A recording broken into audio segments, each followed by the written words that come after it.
আসসালামু আলাইকুম। আশা করি সবাই ভালো আছেন। প্রতিদিনের মতো আজকে নতুন একটা ভিডিও নিয়ে হাজির হয়ে গেলাম। দেশে ও দেশের বাহিরে যে যেখান থেকেই দেখছেন আমার ভিডিওটি, সবাইকে অসংখ্য ধন্যবাদ।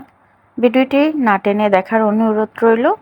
আপনাদের একটা লাইক আর একটা কমেন্ট আমাকে আমাকে অনেক কাজে উৎসাহ দিবে। তো আশা করছি সবাই সাথেই থাকবেন। অবশ্যই একটা লাইক দিয়ে ভিডিওটি দেখা শুরু করবেন। আজকে আমি আপনাদেরকে ডিম রান্না করে দেখিয়ে দেব।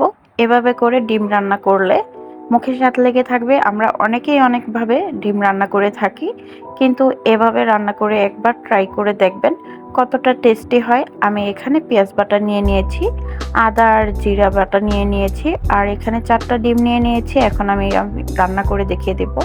চলুন তাহলে দেখে নেন। আমি প্রথমে চুলায় একটা প্যান বসিয়ে দিলাম, পরিমাণ মতো তেল নিয়ে নিচ্ছি। তেলটা ভালো করে গরম করে নেব। এখন আমি হলুদ মরিচ মাখা ডিমটা ভেজে নিচ্ছি। আমি হালকা করে ডিমটা ভেজে নিলাম। আমি একই তেলে এখন দিয়ে দিচ্ছি পেঁয়াজ বাটা। প্রথমে আমি ডিমটা ভেজে নিয়েছি, পেঁয়াজটা ভালো করে ভেজে নিচ্ছি। আর এখন আমি পেঁয়াজ বাটা দিয়ে আর এখন আদা আর জিরা দিয়ে ভালো করে মশলাগুলো কষিয়ে নেব। আর এখন দিয়ে দিচ্ছি একটা তেজপাতা ছিঁড়ে, দিয়ে ভালো করে মশলাটা কষিয়ে নেব। তো এখন আমি পেঁয়াজটা মশলাটা ভালো করে কষিয়ে নিয়েছি। ভালো করে কষিয়ে নিলাম যেন মশলা থেকে কাঁচা কাঁচা গন্ধ না আসে। এখন অল্প পানি দিয়ে এখন আবারও কষিয়ে নিচ্ছি ভালো করে। খুবই কম সময়ের মধ্যে এই ডিম বোনাটা একদম ঝটপট তৈরি করে নেওয়া যায়। এখন দিয়ে দিচ্ছি স্বাদ মতো লবণ, আর দিয়ে দিচ্ছি হলুদ গুঁড়ো 1 চা চামচ। যেহেতু আমি ডিমটা হলুদ দিয়ে ভেজে নিয়েছি, এখন অল্প পরিমাণে দিয়ে দিচ্ছি। আর দিয়ে দিচ্ছি 1 চা চামচ মরিচ গুঁড়ো, ঝালটা যার যার ইচ্ছে মতো দিয়ে নেবেন। আর দিয়ে দিচ্ছি 1 চা চামচ ধনিয়া গুঁড়ো, দিয়ে ভালো করে কষিয়ে নিচ্ছি। আমরা অনেকে অনেক রকমভাবে ডিম রান্না করে থাকি, এভাবে একবার রান্না করে দেখবেন কতটা টেস্টি হয়। তো ভালো করে মশলাগুলো কষিয়ে নিচ্ছি। এখন দিয়ে দিচ্ছি ডিমগুলো। দেখতেই পাচ্ছেন আমি কিভাবে করে মশলা কষিয়ে নিয়েছিলাম। তো এখন একটা ঢাকনা দিয়ে ঢেকে দিলাম। ঢাকনাটা তুলে আবারও নেড়ে চেড়ে দিচ্ছি। কোনো রকম ঝামেলা ছাড়া দারুণ স্বাদে আমি এই ডিম বোনাটা করে নিচ্ছি। এখন দিয়ে দিচ্ছি কয়েকটা কাঁচামরিচ, দিয়ে নেড়ে চেড়ে দিচ্ছি।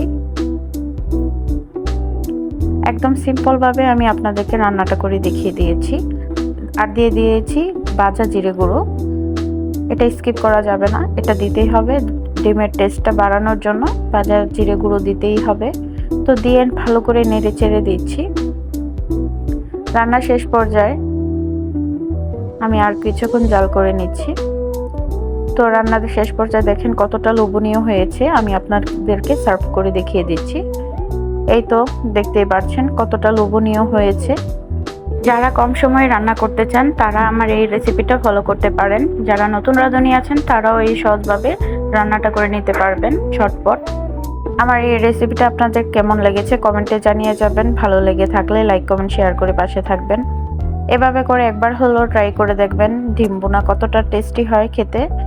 যারা আমার ভিডিওটা নতুন দেখছেন তারা আমার ভিডিওতে একটা লাইক কমেন্ট শেয়ার করে পাশে থাকবেন। চ্যানেলে নতুন হয়ে থাকলে চ্যানেলটি সাবস্ক্রাইব করে পাশে থাকা বেল বাটনটা অন করে দিবেন, যেন নতুন নতুন ভিডিও ছাড়ার সাথে সাথে আপনাদের কাছে নোটিফিকেশন চলে যায়। আর যারা অলরেডি চ্যানেলটা সাবস্ক্রাইব করে দিয়েছেন তাদেরকে অসংখ্য ধন্যবাদ।